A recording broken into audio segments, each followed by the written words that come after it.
Aspira does is that they work with organizations throughout the city and throughout Long Island and the state to get maybe college trips or awareness into things that people need. During Sandy, I stayed in the town next over from where I lived, and when I came back to my house, I saw that most of our furniture was kind of tossed around. It looked like, honestly, if someone came in and did everything in their power to throw everything into the floor and spread it around. Like, if I don't know if you've ever seen an episode of Hoarders, but it looked like a hoarder's house.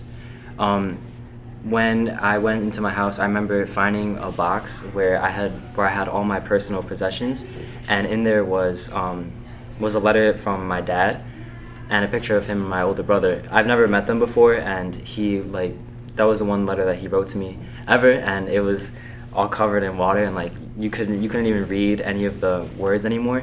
And I remember I just sat down and just started crying. I didn't cry when I saw my house totally flooded and ruined, but seeing my dad's letter, the only thing that I really had of him, just covered in salt water, that really got to me. And I don't know, it's just the thing with hurricanes. I feel like people don't understand. People who aren't in those understand that everything is gone. You come into your house and everything is moved. Even the things that you wouldn't really think about, you would just look and see oh, that's there. It's not there anymore. And that really got to me. I remember that day we spent most of our day just taking out all of our belongings and putting it out into the street so that they would be taken away. But everyone on the block was doing that. They were putting all their stuffs out, and I knew that no one was going to come and take it away. So the trash was just piling up and up. One of the other things that happened were when we went around town, we saw there was destruction everywhere. There was broken windows. There was doors that were, good a whole yard away from their door frame. And I remember everyone was just trying to help each other out. They were going door to door asking people, oh, is there anything you need? I have a bottle of water here. Sorry. It was very community-wise because we all helped each other out, but you could see that everyone was affected by it, and they're really it didn't matter if you were rich or poor, if you had a dog or if you lived in an apartment. Everyone was affected by this, and there was no escaping it. Okay, so what would you say, how does that relate to the perception that people have in general of Puerto Rico, or people in America, or well, Puerto Rico is America, but people, locally or in this part of the country have about Puerto Rico?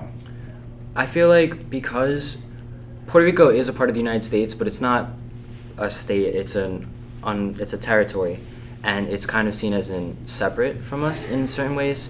And I know that Puerto Rico isn't as seen as wealthy as the United States. People might come to Puerto Rico to vacation, but in general, I know that the people won't be seen as on equal standing with the United States wealth-wise. And I'm sure what that might lead some people to believe is that Puerto Rico might be taking money for themselves because they need it. I know that on the news a couple of years ago, there were some things about how Puerto Rico was in debt, and it declared bankruptcy. And I feel like that leads people to believe that Puerto Rico might be asking for money than it needs, when in reality, in hurricanes and things like that, especially in a Category 5 hurricane, everything is gone, so they need money for every single thing. So it might lead people who don't understand hurricanes, who haven't experienced through it, that people are asking for more money than they need, but they really need it, Okay, great, awesome. So can you talk about what you guys are doing? Well, Long Beach has done a number of things to help out Puerto Rico. There was a church on Long Beach Boulevard, which is called La Cruzada. They had a big crate, like the ones that you would see in the ships that have the big giant industrial crates. They had one of those, and they filled it up completely with food, toiletries, so diapers, clothes, food, and water, non-perishables, things that people would need. Sometimes I feel like we'd forget that people need a sweater or people need a diaper for their baby. And then people also had other fundraisers. They raised money to send to Puerto Rico. I remember a church, another church, St. Mary's of the Isle, they raised a huge amount of money, and they also had big donations of food and water and different things come in to help Puerto Rico. There have been a good amount of efforts, but I believe that there could be more. and we have ourselves started a basketball tournament. It's going to be in a month or so, when we try and get clubs around the schools to donate money to play in our basketball tournament, and then the money that we raise will be sent to a charity that helps out Puerto Rico.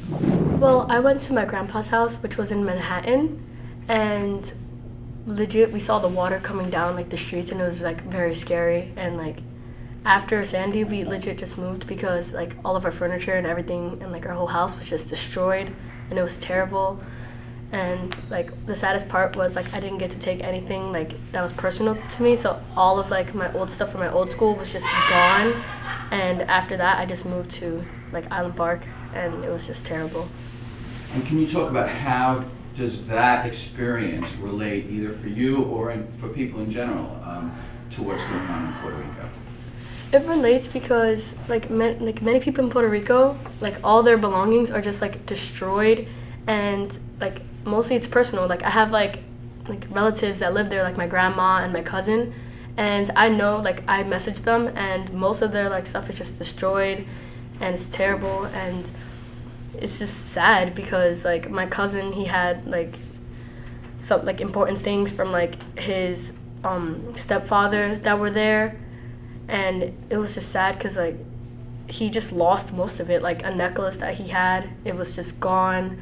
And then my older cousin that was there, he like had to like take care of them, like send money to Puerto Rico to my grandma, which was like hard to do because like they hardly could receive anything since it was like so flooded, and it was just terrible. Like.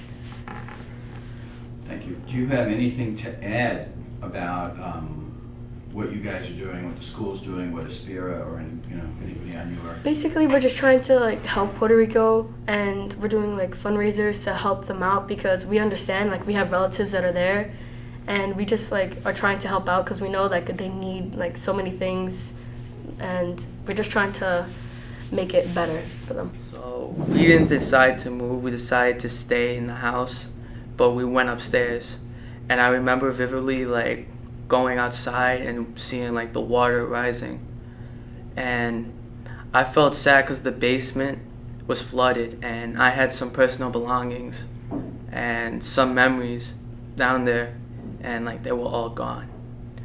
I remember going to where Capital One is, where to get the food and bring it to our house, and it was tough because all the stuff that I remember was like gone basically, and yeah. So do you remember your family having any reaction? Like we had to throw out, I live in Long Beach in the canals, and we had to throw away a lot of the stuff from when my children were little, and that stuff had meaning for me and for my family, and my wife was crying, and my wife never cries, and she cried throwing away stuff from when my kids were little.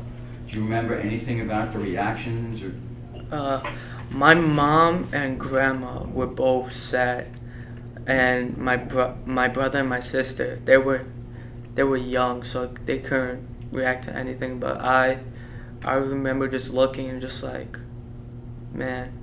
And that's when I realized like to be thankful for what you have, because back then I wasn't thankful for everything. And since this happened, it changed how I am today. Wow, cool. And can you talk a little bit about how that relates either to you personally or in general to Puerto Rico? It relates to people in Puerto Rico because in their houses they have memories and they have personal belongings, and it's all gone. How do you react to that? Okay. And do you have anything to add about what you guys are doing, or how you feel about trying to pitch in and do something that helps out? For me, I feel great that like what Aspira's trying to do, and like I'll try to help the people in Puerto Rico. I remember when I was in Hurricane Sandy that we had decided to stay in our home, and we only lived in a one-floor apartment, which was on the bottom floor, but we lived on a kind of slanted hill. so the water wasn't able to get into the house, but it did get into the crawl space, and we had to have a certain machine suck out all the water just because we couldn't just let it sit there. And I remember when I was in Hurricane Sandy that I kind of got a panic attack because I was so scared on what was going to happen, on if the water was going to get in and we had no way out, and how long we were going to have no electricity. And I thought that it was actually going to end that day. Like, I got so scared. And I remember my mother telling me that everything was going to be okay because of just believing that believing that everything was going to be better than what you think it would be. Okay, fair enough. And how does that relate in your mind, or does it, to what's going on in Puerto Rico? It relates because a lot of people think that one hurricane is going to destroy their entire life, even though it may take a lot from you. It may take away all your possessions, but it won't take away you as a person. It'll keep your faith and your personality, and just try to stay strong, more strong than you think you ever were. Okay, and how do you feel about Aspira and people locally doing something to help out in Puerto Rico? I love it because my family in Puerto Rico have been struggling for a pretty long time, ever since that first hurricane, and it makes my family just want to burst into tears because it's not fair. It's not fair for how much is happening over there, and then we have all of this over here. So my parents are just wishing and hoping for something really good to happen. And hopefully, Aspira has that one powerful move that can get into Puerto Rico and hopefully save not just my family, but everybody there. Good, good. Can you talk a little bit about what's going on with, what are some of the experiences if you're comfortable with it, what are some of the experiences your family in Puerto Rico has reported or talked about to you? My family, recently, a few months ago, had just talked to us because they finally had Wi-Fi and they finally had internet and electricity. And my mother was so worried, and I remember her crying and sobbing in the living room because of how scared she was on knowing if her family was okay. And I remember her getting that one message that says, "We're all fine. We finally got electricity. We finally have internet. Everyone's okay." Although their house was completely flooded and one of my, I think it was my aunt's dog had died because of the flood. Even though she was scared, they knew that they were going to have to keep their faith. And they knew that something better was going to come than just a flood. No matter what's going to hit them, they have to keep their confidence. And that's what they did.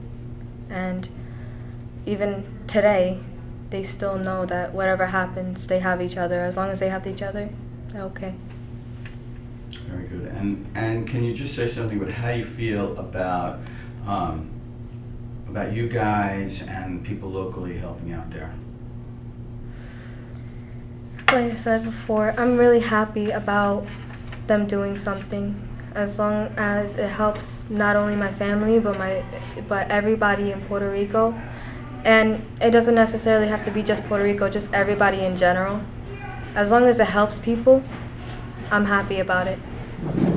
One last thing that I wanted to make sure that everyone understood is that I know that currently we are in America that focuses on America first, and it might not seem like it, but Puerto Rico is a part of the United States. Puerto Ricans are American citizens, and at the end of the day, we all need to help each other out because they're our neighbors. Even if we don't see them, they are our neighbors, and we should always help out our neighbors. That's it.